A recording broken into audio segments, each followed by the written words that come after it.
ಶ್ರೀಪಾದಮೇ ಶರಣು ಶ್ರೀಮನ್ನಾರಾಯಣ ಶ್ರೀಮನ್ನಾರಾಯಣ ಶ್ರೀಮನ್ನಾರಾಯಣನೇ ಶ್ರೀಪಾದಮೇ ಶರಣು ಶ್ರೀಪಾದಮೇ ಶರಣು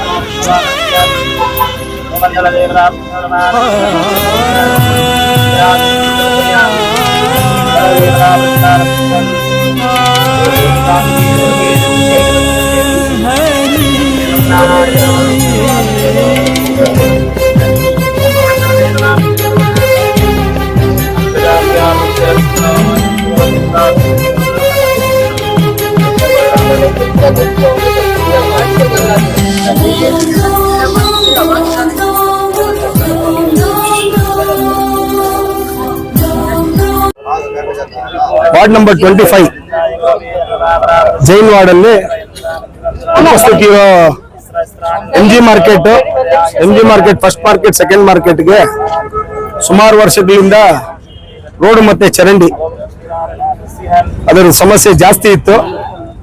ಸೆಕೆಂಡ್ ಎಂಜಿ ಮಾರ್ಕೆಟ್ ಅವರು ಸುಮಾರು ಸಲ ಮೇಡಮ್ ಹತ್ರನೂ ಹಿಂದೆ ಇದ್ದಿರೋ ಅಧ್ಯಕ್ಷರ ಹತ್ರನೂ ಈಗಿರೋ ಅಧ್ಯಕ್ಷರ ಹತ್ರನೂ ನಮ್ಮ ಹತ್ರನೂ ಸುಮಾರು ಸಲ ಅವ್ರನ್ನ ಬೇಡಿಕೆಯನ್ನ ಇಟ್ರು.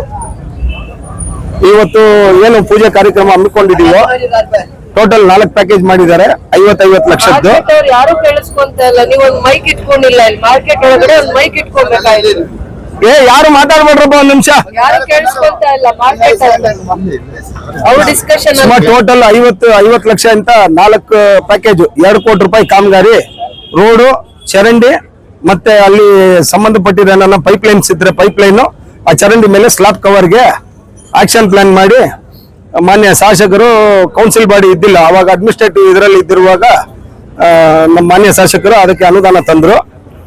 ಸೋಮವಾರದಿಂದ ಈ ಕಾಮಗಾರಿ ಚಾಲು ಆಗ್ತದೆ. ನೆಕ್ಸ್ಟ್ 45 ಡೇಸ್ ಅಲ್ಲಿ ಈ ಕಾಮಗಾರಿ ಇಲ್ಲಿಂದ ಈ ಪ್ಯಾಕೇಜ್ ಏನಾಗ್ತದೋ ಅದು ಇಲ್ಲಿಂದ ಬುಲ್ಲಕ್ಕಾಟ್ ಸ್ಟ್ಯಾಂಡ್ ಇಂದ ಕೆಳಗಡೆ ಸ್ಲಾಟರ್ ಹೌಸ್ ಕೆಳಗಡೆವರೆಗೂ ಸ್ಲಾಟರ್ ಹೌಸ್ ವರೆಗೂ ರೋಡು ಮತ್ತೆ ಡ್ರೈನ್ ಅದೇ ಡ್ರೈನ್ಗೆ ಸ್ಲಾಬ್ಸ್ ಮತ್ತೆ ಸ್ಲಾಬ್ಸ್ಗೆ ವಿ ಪೋಲ್ಸ್, ವಾಟರ್ ಪೈಪ್ ಲೈನ್, ಅದಕ್ಕೆ ಸಂಬಂಧಪಟ್ಟಿದ್ದು ಏನೇನಿದೆಯೋ ಪ್ಲಸ್ ವಿದ್ಯುತ್ಗಳು ಏನನ್ನ ಹೋಗಿದ್ರೆ ವಿದ್ಯುತ್ಗಳು ಎಷ್ಟು ಟೋಟಲ್ ಅಮೌಂಟ್ ಆದ್ರೂ ಹೇಳಿ 2 ಕೋಟಿ ರೂಪಾಯಿ 2 crores ಅಲ್ಲಿ ಕೆಲಸ ಕಾಮಗಾರಿ ಇವತ್ತು ಚಾಲುವಾಗಿದೆ. ಯಾವ ವಾರ್ಡ್ ಅಂತ ಹೇಳಿ ಹೇಳಿದ್ವಿ madam. Ward number 25 Jain ward. ನಾನು ಆ ವಾರ್ಡ್ ಸದಸ್ಯನು ರಮೇಶ್ ಜೈನ್ ಅಂತ ಹೇಳ್ಬಿಟ್ಟು ನಮ್ಮ ನಗರಸಭಾ ಅಧ್ಯಕ್ಷರು ಇಂದಿರಾ ಗಾಂಧಿ ಅವರು ಬಂದಿದ್ದಾರೆ. ನಮ್ಮ ಶಾಸಕರು ಗಡಿ ಭಾಗದ ರಾಣಿ ಚೆನ್ನಮ್ಮ ಅಂತ ನಮ್ಮ ರೂಪಾ ಶಶಿಧರ್ ಮೇಡಮ್ ಬಂದಿದ್ದಾರೆ. ನಮ್ಮ ಪೌರಾಯುಕ್ತರು ಪವನ್ ಕುಮಾರ್ ಅವರು ಬಂದಿದ್ದಾರೆ. ನಮ್ಮ ಬ್ಲಾಕ್ ಪ್ರೆಸಿಡೆಂಟ್ ಮೊದಲಮುತ್ತು ಸರ್ ಬಂದಿದ್ದಾರೆ. ಎಲ್ಲ ಸದಸ್ಯರುಗಳು ಬಂದಿದ್ದಾರೆ. ಎಂಜಿ ಮಾರ್ಕೆಟ್ ಅಸೋಸಿಯೇಷನ್ ಅಧ್ಯಕ್ಷರು ಬಂದಿದ್ದಾರೆ, ಉಪಾಧ್ಯಕ್ಷರು ಅವ್ರ ಕಮಿಟಿ ಅವರು ಬಂದಿದ್ದಾರೆ. ಇಲ್ಲಿ ಈ ಭಾಗಕ್ಕೆ ಸಂಬಂಧಪಟ್ಟಿರೋ ಎಲ್ಲ ಸಾರ್ವಜನಿಕರು ಬಂದಿದ್ದಾರೆ. ದೊಡ್ಡಿಯಲ್ಲಿ ವಾಸ ಇರುವ ಎಲ್ಲ ಜನನು ಶ್ರೀಧರ್ ನೇತೃತ್ವದಲ್ಲಿ ಅವರು ಬಂದಿದ್ದಾರೆ. ಎಲ್ಲರಿಗೂ ಬಂದಿದ್ದಕ್ಕೆ ಅನಂತ ಧನ್ಯವಾದ. ದಯವಿಟ್ಟು ಈ ಕಾಮಗಾರಿ ಆಗುವಾಗ ಸಣ್ಣ ಪುಟ್ಟದು ಹಿಂದೆ ಮುಂದೆ ಇರ್ತದೆ. ಯಾರು ಎನ್ಕ್ರೋಚ್ಮೆಂಟ್ ಅಲ್ಲಿ ಇದ್ದೀರೋ ದಯವಿಟ್ಟು ಹೀಗೆ ಒಳಗೆ ಹೋಗ್ಬಿಡಿ. ನಾಳೆ ಬಂದು ಅವರು ಕಾಂಟ್ರಾಕ್ಟರ್ಗೆ ಏನು ತೊಂದರೆ ಕೊಡಕ್ ಹೋಗ್ಬಿಡಿ. ನೀವು ಎಷ್ಟು ಸಹಕರಿಸ್ತೀರೋ ಅಷ್ಟು ಬೇಗ ಈ ಕೆಲಸ ಆಗ್ತದೆ ಅಂತ ಹೇಳ್ಬಿಟ್ಟು ಮತ್ತೆ ಇನ್ನೊಂದ್ಸಲ ಮಾನ್ಯ ಶಾಸಕರಿಗೆ ಅನಂತ ಧನ್ಯವಾದ ಅಂತ ಹೇಳ್ಬಿಟ್ಟು ನನ್ನ ಶಾಲಾ ಮೇಡಮ್ಗೆ ಸುಸ್ವಾಗತ ಮಾಡಿ ಮಾರ್ಕೆಟ್ ಅಸೋಸಿಯೇಷನ್ ಅವರೆಲ್ಲ ಮುಂದೆ ನಮ್ ಜೊತೆ ಬಂದಿದ್ದಾರೆ. ನನ್ನ ಹಿಂದೆ ಬಂದು ನಿಂತ್ಕೊಳ್ಳಿ. ಮಾರ್ಕೆಟ್ ಅವ್ರಿಗೆ ಮುಂದೆ ಬಿಡಿ ಜಾಗ. ಶಶಿ ಮಾರ್ಕೆಟ್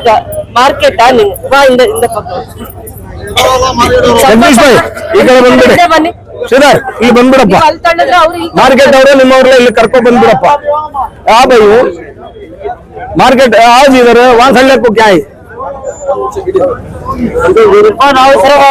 ಎಲ್ಲಿದ್ದಾರೆ ಎಲ್ಲ ಆಫೀಸ್ ಬೇರರ್ಸ್ ಯಾರ್ಯಾರು ಇದ್ದಾರೆ ಎಷ್ಟು ಜನ ಇದ್ದೀರಾ ಎಲ್ಲ ಇದ್ದೀರಾ ಮಾರ್ಕೆಟ್ ಪ್ರೆಸಿಡೆಂಟ್ ಮತ್ತೆ ಮಾರ್ಕೆಟ್ ಆಫೀಸ್ ಬೇರರ್ಸ್ ಅಂತ ಇರ್ತೀರಲ್ಲ ಮಾರ್ಕೆಟ್ ಅಸೋಸಿಯೇಷನ್ ಆಫೀಸ್ ಬೇರರ್ಸ್ ಇದ್ದೀರಲ್ಲ ಎಲ್ಲ ಇದ್ದೀರಾ ಎಲ್ಲ ಇಲ್ಲಿ ಬಂದಿದ್ದಾರೆ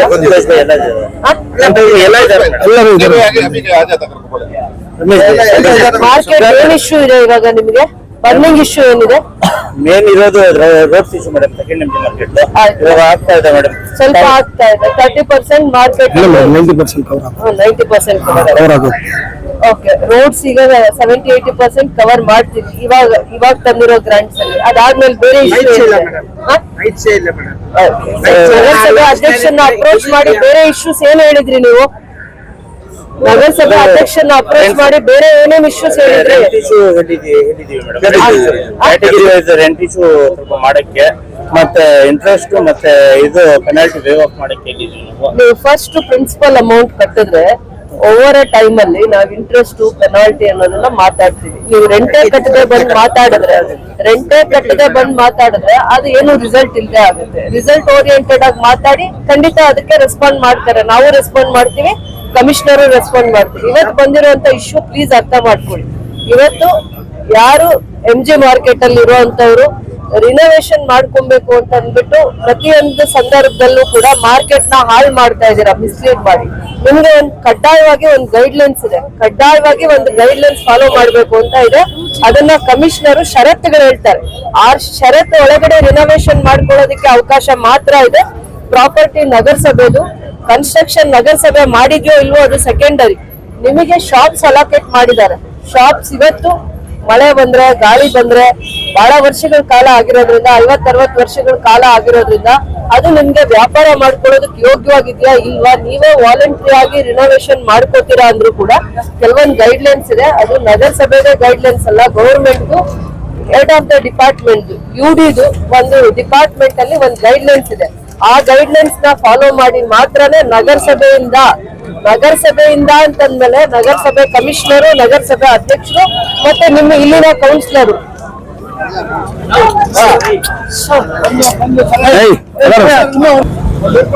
ಏನು ಮಾರ್ಕೆಟ್ ಒಳ್ಳೇದ್ ಮಾಡಿದ್ರು ಅದನ್ನ ಇಲ್ಲಿಂದ ಹೋಗಿದ ತಕ್ಷಣ ಅಪಪ್ರಚಾರ ಮಾಡ್ತೀರಾ.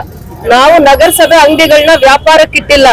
ನಗರಸಭೆ ಅಧ್ಯಕ್ಷರಾಗ್ಲಿ ನಗರಸಭೆ ಸದಸ್ಯರಾಗ್ಲಿ ವ್ಯವಹಾರಕ್ಕೆ ದಲ್ಲಾಳಿ ಕೆಲಸ ಮಾಡೋದಕ್ಕೆ ಯಾವತ್ತೂ ಮುಂದೆ ಬಂದಿಲ್ಲ, ಬರೋದು ಇಲ್ಲ. ನಾನು ಅಧಿಕಾರದಲ್ಲಿ ಇರುವಂತ ಅವಧಿವರೆಗೂ ಪದೇ ಪದೇ ನೀವು ಮಿಸ್ಲೀಡ್ ಮಾಡಿದ್ರೆ 2 ಲಕ್ಷ ಕೇಳ್ತಾ ಇದಾರೆ, 50,000 ಕೇಳ್ತಾ ಇದಾರೆ, 1 ಲಕ್ಷ ಹೇಳ್ತಾ ಇದಾರೆ. ನಾನ್ ಲಾಸ್ಟ್ ಪರ್ಸನ್ ಎಂಟರ್ಟೈನ್ ಮಾಡೋದಕ್ಕಂತದಕ್ಕೆ. ಮಾರ್ಕೆಟ್ ಅವ್ರು ಬದುಕೋಬೇಕು, ಕಷ್ಟ ಜೀವಿಗಳು ಕೋವಿಡ್ ಸಂದರ್ಭದಿಂದ ಕಷ್ಟ ಬಿದ್ದಿದ್ದೀರಾ. ನಿಮ್ ಮೇಲೇನು ನಿಮ್ ಕುಟುಂಬಗಳು ಅವಲಂಬಿತವಾಗಿದ್ದಾವೆ. 10 ಮಾರ್ಕೆಟ್ ಅಲ್ಲಿರೋ ವ್ಯಾಪಾರಿಗಳಿಗೆ ಲಾಭ ಇದ್ರೆ 100 ಜನಕ್ಕೆ ಲಾಭ ಇಲ್ಲ. ಎಲ್ಲಾ ಕಷ್ಟ ಸುಖ ನಾವು ನೋಡಿ ಪ್ರತಿ ಹಂತದಲ್ಲೂ ಕೂಡ ನಾವು ನಿಮ್ಮನ್ನ ಪ್ರೊಟೆಕ್ಟ್ ಮಾಡ್ಕೊಂಡು ಸೇಫ್ ಗಾರ್ಡ್ ಮಾಡ್ಕೊಂಡು ಬರ್ತಾ ಇದೀವಿ. ಎಷ್ಟು ನಿಮ್ಗೆ ಸಹಾಯ ಮಾಡ್ತೀವಿ, ಎಷ್ಟು ಸಾಫ್ಟ್ ಕಾರ್ನರ್ ತೋರಿಸ್ತೀರಿ. ಮಾರ್ಕೆಟ್ ಬೀದಿಗಳೆಲ್ಲ ಅಪಪ್ರಚಾರ ಮಾಡ್ತಾ ಇದೀರ ನಗರಸಭೆ ಬಗ್ಗೆ, ನಗರಸಭೆಯಲ್ಲಿ ಅಧ್ಯಕ್ಷರ ಬಗ್ಗೆ, ನಗರಸಭೆ ಸದಸ್ಯರ ಬಗ್ಗೆ. ಇದಕ್ ಮೇಲ್ ನಾನು ಟಾಲರೇಟ್ ಮಾಡಲ್ಲ. ಇದೇ ಪ್ರೊಸೀಜರ್ಸ್ ನ ಫಾಲೋ ಮಾಡಿ ಅಂತ ಹೇಳಿದೀವಿ. ನಗರಸಭೆಗೆ ಸೀದಾ ಬರ್ಬೇಕು. ಇದನ್ನ ಯಾರು ಮಧ್ಯವರ್ತಿಗಳು ಡೀಲ್ ಮಾಡಲ್ಲ.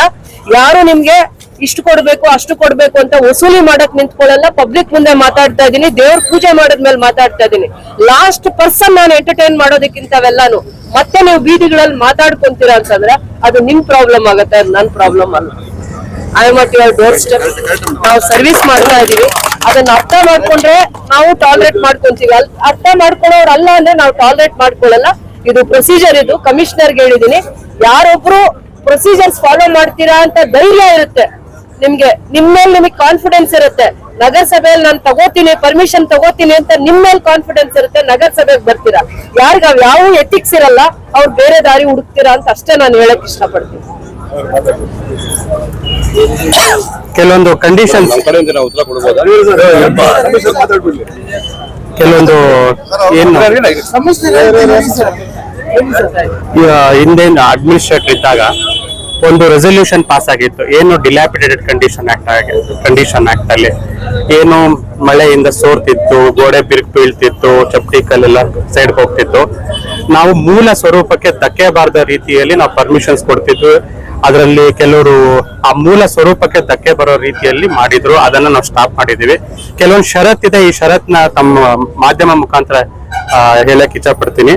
ಬಾಡಿಗೆದಾರರು ತಹಲ್ವರೆಗೂ ವಾಣಿಜ್ಯ ಮಳಿಗೆಗಳ ಬಾಡಿಗೆಯನ್ನು ಕಡ್ಡಾಯವಾಗಿ ಪಾವತಿಸಬೇಕು. ದುರಸ್ತಿ ಪಡಿಸಿಕೊಳ್ಳಲು ನಗರಸಭೆಯಿಂದ ಯಾವುದೇ ಶುಲ್ಕವನ್ನು ಪಾವತಿಸಿಕೊಳ್ಳುವುದಿಲ್ಲ. ದುರಸ್ತಿ ಪಡಿಸಲು ನೀಡುವ ಅನುಮತಿಯನ್ನು ಗರಿಷ್ಠ 30 ದಿನಗಳ ಮಾತ್ರ ಇರುತ್ತದೆ. ಕಟ್ಟಡದ ಮೂಲ ಸ್ವರೂಪಕ್ಕೆ ಧಕ್ಕೆಯಾಗದ ರೀತಿಯಲ್ಲಿ ಹಾಗೂ ಮೂಲ ಅಳತೆಗಳನ್ನು ಬಾಡಿಗೆದಾರರು ಮೀರಿ ನವೀಕರಿಸುವಂತೆ ಇಲ್ಲ. 30-40 ಇದೆ, 30-40ಗೆ ಸೀಮಿತವಾಗಬೇಕು. 10/10 ಇದ್ರೆ 10/10ಗೆ ಸೀಮಿತವಾಗಬೇಕು.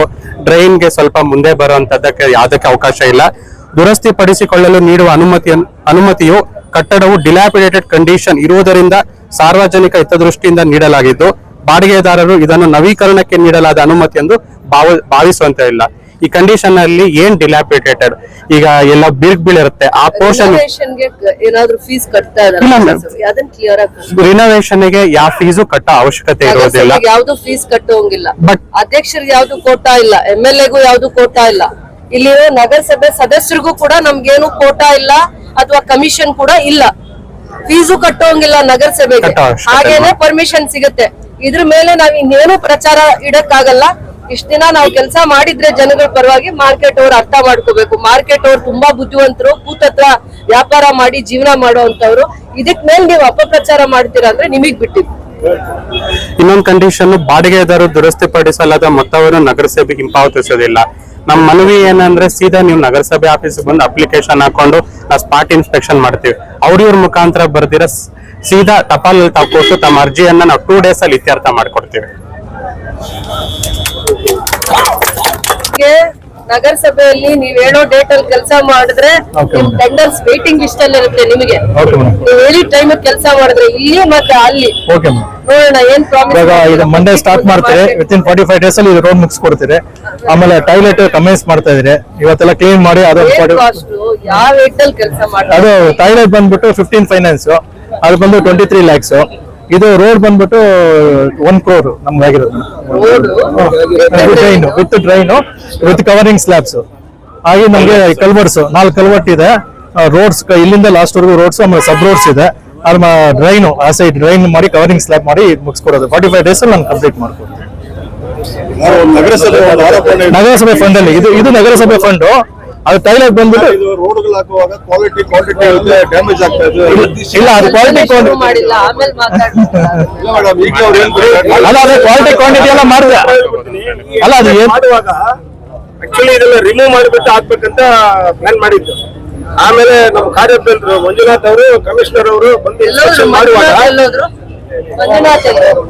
ಇದನ್ನ ಇನ್ಸ್ಪೆಕ್ಷನ್ ಮಾಡುವಾಗ ಇದು ಬೇಸ್ ತುಂಬಾ ಚೆನ್ನಾಗಿದೆ, ಸುಮ್ನೆ ಅದನ್ನ ಏನಕ್ಕೆ ನಾವು ವೇಸ್ಟ್ ಮಾಡ್ಬೇಕಂತ ಹೇಳ್ಬಿಟ್ಟು ಎಲ್ಲೆಲ್ಲಿ ಇದೆಯೋ ಅದನ್ನ ಕ್ಲೀನಿಂಗ್ ಮಾಡ್ಕೊಂಡು ಅಲ್ಲಿ ಮಾತ್ರ ವೆಟ್ ಮಿಕ್ಸ್ ಹಾಕಿ ಅದ್ರ ಮೇಲೆ ಕಾಂಕ್ರೀಟಿಂಗ್ ಬರ್ತದೆ. ಈ ಹಳೆ ರೋಡ್ ನ ತೆಗಿಯಲ್ಲ. ಅದು ಒಂದು ಸಾರ್ವಜನಿಕರ ಮಾಹಿತಿ ಹೋಗಿ ಮೇಲೇನೆ ಹಾಕ್ಬಿಟ್ಟಿದ್ದಾರೆ, ಮೇಲೇನೆ ಮಾಡ್ಕೊಂಡಿದ್ದಾರೆ ಅಂತಿಲ್ಲ. ಅದು ಎಲ್ಲೆಲ್ಲಿ ಅವಶ್ಯಕತೆ ಇದೆಯೋ ಅಲ್ಲಿ ಮಾತ್ರ ಇದು ವೆಟ್ ಮಿಕ್ಸ್ ಹಾಕೊಂಡು ಸ್ಕ್ಯಾರಿಫೈ ಮಾಡಿ ನೀಟಾಗಿ ಮಾಡ್ಕೊಡ್ತಾರೆ. 25 ವರ್ಷ ಗ್ಯಾರಂಟಿ ಇದೆ ಈ ರೋಡ್ಗೆ. ಇದು ರೀಸರ್ಫೇಸಿಂಗ್ ಕೊಟ್ಟಿರೋದು. ಎಲ್ಲಿ ಮಡ್ ರೋಡ್ ಇದೆ ಅಂತ ಕಡೆ ಮಾತ್ರ ಸ್ಕ್ಯಾರಿಫೈ ಕೊಟ್ಟಿದೀವಿ. ಇದು ಸ್ಕ್ಯಾರಿಫೈ ಮಾಡೋ ಅಗತ್ಯ ಇಲ್ಲ ಸರ್. ಇದು ಹಾರ್ಡ್ ಸರ್ಫೇಸ್, ಕನ್ಸಾಲಿಡೇಟೆಡ್ ಸರ್ಫೇಸ್. ಹಾಗಾಗಿ ಇದನ್ನ ಸ್ಕ್ಯಾರಿಫೈ ಮಾಡ್ಲಿಕ್ಕೆ ಅವಕಾಶ ಕೊಟ್ಟಿಲ್ಲ. ಇದ್ರ ಮೇಲೆ ಓವರ್ಲೇಯಿಂಗ್ ಕಾಂಕ್ರೀಟ್ ಕೊಟ್ಟಿದೀವಿ, 6 inch ಓವರ್ಲೇಯಿಂಗ್ ಕಾಂಕ್ರೀಟ್ ಕೊಟ್ಟಿದೀವಿ. ಅದಕ್ಕೆ ಪ್ರಾವಿಷನ್ ಇದೆ. ಕ್ವಾಲಿಟಿ ಅಂತ ಹೇಳ್ಬೇಕು. ಏನ್ ಮಾಡ್ತಾರೆ, ಒಂದ್ಸತಿ ನೀವು ಮಾತಾಡ್ತೀರಾ, 10 ಸತಿ ಅದನ್ನ ಬೇರೆಯವ್ರು ಕಮೆಂಟ್ ಮಾಡಿದಾಗ 10 ಸತಿ ಕಮೆಂಟ್ ಮಾಡಿದ್ದು ನ್ಯೂಸ್ ಆಗ್ತಾ ಇರುತ್ತೆ. ಒಂದ್ಸತಿ ನೀವು ಇಲ್ಲಿ ಈ ಮುಖ್ಯ ರಸ್ತೆಗೆ ಮಾತ್ರ ನಾವು ಸ್ಕ್ಯಾರಿಫೈಂಗ್ ಕೊಟ್ಟಿಲ್ಲ. ಒಳಗಡೆ ಏನ್ ರಸ್ತೆಗಳು ಇದಾವೆ ಅದೆಲ್ಲ ಮಡ್ ರೋಡ್ಸ್ ಇದಾವೆ, ಅದೆಲ್ಲ ಸ್ಕ್ಯಾರಿಫೈಂಗ್ ಕೊಟ್ಟಿದೀವಿ. ಇದಕ್ ಮಾತ್ರ ಕೊಟ್ಟಿಲ್ಲ. ಯಾಕೆಂದ್ರೆ ಈ ಆಲ್ರೆಡಿ ಕನ್ಸಾಲಿಡೇಟೆಡ್ ಆಗಿರುವಂತ ಸರ್ಫೇಸ್. ಇದನ್ನ ಸ್ಕ್ಯಾರಿಫೈ ಮಾಡಿದ್ರೆ ಮತ್ತೆ ಲೂಸ್ ಆಗುತ್ತೆ, ವೀಕ್ ಆಗುತ್ತೆ ಸಬ್ಗ್ರೇಡ್. ಹಾಗಾಗಿ ಅದನ್ನ ಕೊಟ್ಟಿಲ್ಲ. ಹಂಗಾಗಿ ಇದು ರೀಸರ್ಫೇಸಿಂಗ್ ಮಾತ್ರ ಕೊಟ್ಟಿದೀವಿ. ಈ ಸ್ಟ್ರೆಚ್ ಫುಲ್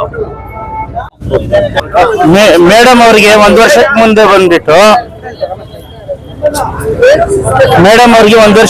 ಬಂದ್ಬಿಟ್ಟು ನಮ್ಮ ರಮೇಶ್ ಜೈನ್ ಸಾಹೇಬ್ರು 2 ಕೋಟಿ ಟೋಟಲ್ ಮಾರ್ಕೆಟ್ಗೆ ಕೇಳಿದ್ದು. ಅಂದ್ರೆ ನಮ್ಮ ಮೇಡಮ್ ಬಂದ್ಬಿಟ್ಟು ಬರೇ ಅರ್ಧ ಮಾರ್ಕೆಟ್ಗೆ 2 ಕೋಟಿ ಕೊಟ್ಟಿದ್ದಾರೆ. ನಾವು ಅದಕ್ಕೆ ಧನ್ಯವಾದಗಳನ್ನು ಹೇಳ್ತೀವಿ. ಮತ್ತೆ ನಮ್ದು ಏನಿದೆ ಅಂದ್ರೆ ಇದು ಇಂಟ್ರೆಸ್ಟ್ ಇಶ್ಯೂ ಇದೆ, ಅದನ್ನು ಪದೇ ಪದೇ ಹೇಳ್ತಾನೆ ಇದೀವಿ. ಅಂದ್ರೆ ಮೇಡಮ್ನು ನೀವು ಇದು ಬಾಡಿಗೆ ಫಸ್ಟ್ ಕಟ್ಟಿ ನಾವು ಏನಾದ್ರೂ ಅದಕ್ಕೆ ಒಂದು ಉಪಾಯ ಹುಡುಕಿ ನಿಮ್ಗೆ ಮಾಡ್ತೀವಿ ಅಂತ ಹೇಳ್ತಾ ಇದ್ದಾರೆ. ನಾವು ನಮ್ಮ ವ್ಯಾಪಾರಿಗಳಿಗೆ ಏನ್ ಹೇಳ್ತೀವಿ ಅಂದ್ರೆ ಫಸ್ಟ್ ನೀವು ಬಂದ್ಬಿಟ್ಟು ಇದು ರೆಂಟ್ಸ್ ಏನಿದೆ ಫಸ್ಟ್ ಪಾವತಿ ಮಾಡಿ.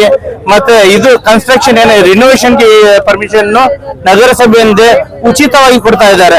ಅದಕ್ಕೇನು ನಾವು ಧನ್ಯವಾದಗಳನ್ನು ಹೇಳ್ತೀವಿ. ಯಾರನ್ನು ಇದರಲ್ಲಿ 3rd person ಇಲ್ಲ ಅಂತ ಇದ್ದಾರೆ. ಆ ತರನೇ ಇರ್ಬೇಕು. ಅಂದ್ರೆ ನಾವು ಟೋಟಲ್ ಏನಿದೆ ರೆಂಟ್ಸ್ ಕಟ್ಬಿಟ್ಟು ಹೋಗ್ಬಿಟ್ಟು ಇದು ಈ ಟಪಾಲ್ನಲ್ಲಿ ನಾವು ಪರ್ಮಿಷನ್ ಕೊಟ್ರೆ ಅವ್ರು 2 ದಿವಸದಲ್ಲಿ ನಮ್ಗೆ ಉತ್ತರ ಕೊಟ್ಟು ನಮ್ಗೆ ಪರ್ಮಿಷನ್ ಕೊಡ್ತಾ ಇದ್ದಾರೆ. ನಮ್ಮ ಅದಕ್ಕೋಸ್ಕರ ಎಲ್ಲರಿಗೂ ಧನ್ಯವಾದಗಳನ್ನು ಹೇಳ್ತೀವಿ. ನಮ್ಮ ಇವ್ರು ಮಾತಾಡೋದು. எல்லோருக்கும் வணக்கம். நம்முடைய சட்டமன்ற உறுப்பினர் இன்னைக்கு 2 கோடி ரூபாய் வளர்ச்சி திட்டங்களை ஏற்படுத்தியிருக்கிறாரு. அதை நாங்கள் வந்து எம்ஜி மார்க்கெட் வியாபாரிகள் சார்பா நாங்கள் வரவேற்கின்றோம். அதே சமயத்துல வந்து இந்த ரினிவேஷன் ஆல்ட்ரேஷன் பண்றதெல்லாம் வந்து யாரோ 2 பேர் 3 பேர் தான் வந்து பண்றாங்க. அதுக்காக வந்து டோட்டல் மார்க்கெட் எல்லாருமே வந்து இல்ல. இவங்க கூட என்ன பண்ணா சம்பந்தப்பட்டவங்க கிட்ட போயிட்டு பர்மிஷன் வாங்கினு அவங்க கரெக்டா பண்ணன்னு சொல்லிட்டு நாங்க கேட்டுக்கிறோம். இன்னொரு விதத்துல வந்து வியாபாரிகளுக்கு நாங்க சொல்லிக்கிறோம், இது மாதிரி வந்து இப்போ பர்மிஷன் இல்லாம வேற எதுவும் ஒன்று பண்ணாங்களா எந்த காரணத்தை கொண்டும் மார்க்கெட் அசோசியேஷன் அவங்க சார்பா நிக்காது. ஏன்னு சொல்லி கேட்டா தனிநபர் ஒருத்தர் 2 பேரை விட 1800 கடைக்கு தான் முக்கியம்.